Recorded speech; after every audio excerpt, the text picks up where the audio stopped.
Nii, täna räägime siis kuludest, mis läks kogu selle korteri ehitamisesse. Aga kõigepealt, meil on peegel nüüd ja probleem. Nimelt, see võib praegu okei tunduda, aga kui lähemalt vaadata, siis on näha, et kruvid ei jäänud ilusti. See on ainukene, mis on täiesti kinni ilusti ja kõik muu on lappes. Seega minu variandid on praegu lasta see mingi fiksaalliimiga kinni ja siis proovida kruvida hiljem uuesti või siis ma tegelikult nagu ei tea. Peab veidike leiutama. Aga hakkame pihta siis. Transport ehk siis Citybeat ja muu sõitmine. Ma enda kütsikulu ei arvestanud, aga see oleks veel mingi 50 euri. Niped-näped otsa võib-olla. Oli siis, ütleme 100 euri oli transport. Pudi-padi, mida ikka on, oli 650 euri. Asi, mida ma järgmises korteris või mida ma oleks võinud juba sellest teha, on see, et mitte nii palju asju osta. Aga kuna me maalisime ise ja meid oli siin vahepeal ikka 4 tükki, siis maalrulle igasuguse sihukest pahna oli nagu megalt. Mul oli vannitoast mingisugune 15 rulli seda otsikut, mis on nagu ebanormaalne. Et oleks võinud osta paar korralikku ansarulli ja ära teha. Et seda maalimise teemat ma tahaks korra veel proovida, aga ainult ühe seinaga, mitte tervet korterit. Meie imeline voodi oli 380 oli voodiraam ja madrats on siis 500. Ehk kokku siis 879 eurot oli siis voodi. Jäätmejaamale läks ka natuke raha, 93 euri. Aga suur osa sellest tuli esimesest keldripuhastusest, kui mul oli seal kogu eelmise remondi teema. Ehk et ma pidin kõik selle ise ära viima ja paratamatu. Seinaparandus, ehk siis see nurk seal maksis 166 euri. Ei, üleval on ka sein. Lambid oli siis 264 eurot. Ja nüüd jõuame siis kõige kallima teemani. Või kõige kallim ei olnud see, aga kõige valusam auk oli siis värvimine, mis läks maksma peaaegu 2 tonni. Koos kõigega. Koos siis selle uue maalgiga ka. Umbes 5 sotti sellest.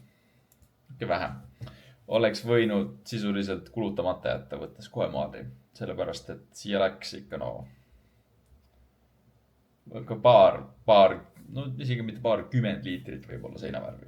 Et tulemus oleks selline nagu 9. videos nägite. Parkett koos siis alusvaibaga läks maksma 622,16. Parkett ise ei olnud väga kallis, sest et viinülparkett, aga mulle meeldib praegu väga lihtsasti puhastata, kriim ei ole jäänud, kõik muu on väga okei, seega see on positiivne. Ja parketiga on sama teema, kuna seda aitas paps panna, siis tööjõukulus ei ole, muidu oleks, ma arvan, paar sotti sinna kindlasti võinud juurde keevitada. Ja kui ma ise oleks pannud, siis oleks võinud veel panna neid. Aga ma olen üsna kindel, et kui ma oleks ise pannud selle, ma oleks selle tehtud saanud lihtsalt veidike pikem ajaga ja võib-olla natuke rohkem naabrite närve kulutades, sest et ikka lõpp läks natuke lappama kellaajaliselt, ma mõtlen just. Köök on ainuke asi, millega ei tulnud ühtegi äpardust. Põhimõtteliselt 0. Köögi asjad siis olid valamu oli 67 euri. Köök ise koos siis ige õhupuhastiga maksis 1400 euri. Pole paha. Pliit koos siis kogu elektroonikaga maksis umbes 2600. Aga teine läheb veel pesumasin. Aga sellega ma ütleks seda, et kõik, kes seda vaatavad, need just nooremad, siis te ei pea kulutama nii palju raha selle peale. Nagu tõesti ei pea. Ma ostsin ühest parimad, kas just parim pliit oli see tavaline. Ahi oli ka selles mõttes kõige odavam otsa oma. Kõige kallim oli külmkapp, aga mul on massiivne külmkapp, sellepärast et ma tahan hakata tegema meal prep'i korralikult ja selleks võiks olla ruumi.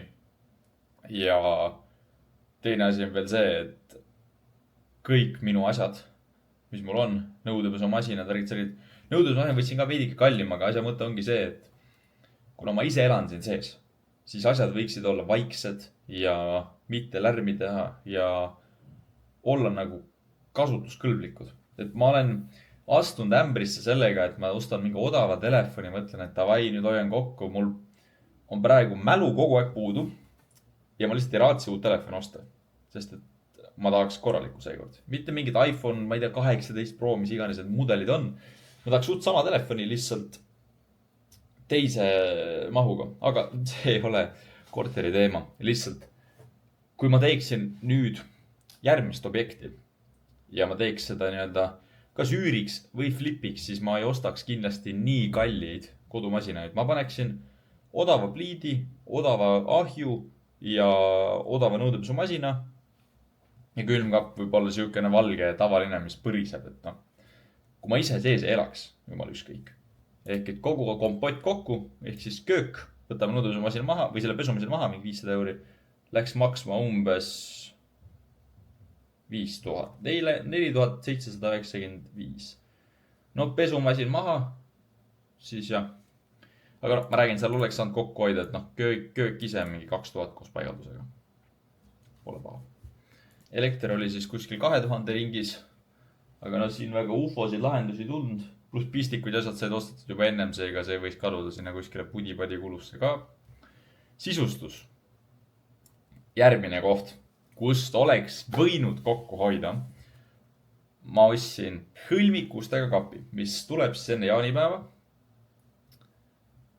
Ja see maksab 2634 eurot. Kui te nüüd praegu vaatate ja mõtlete, et sa oled rumal. IKEA-st saaks osta mingi 5 soti eest normaalse kapi endale. Tead, ma mõtlen sama ja siis ei mõtle. Nagu see point, nagu okei, see on mu esimene korter. Ma tahan, et kõik oleks no titi-miti, no.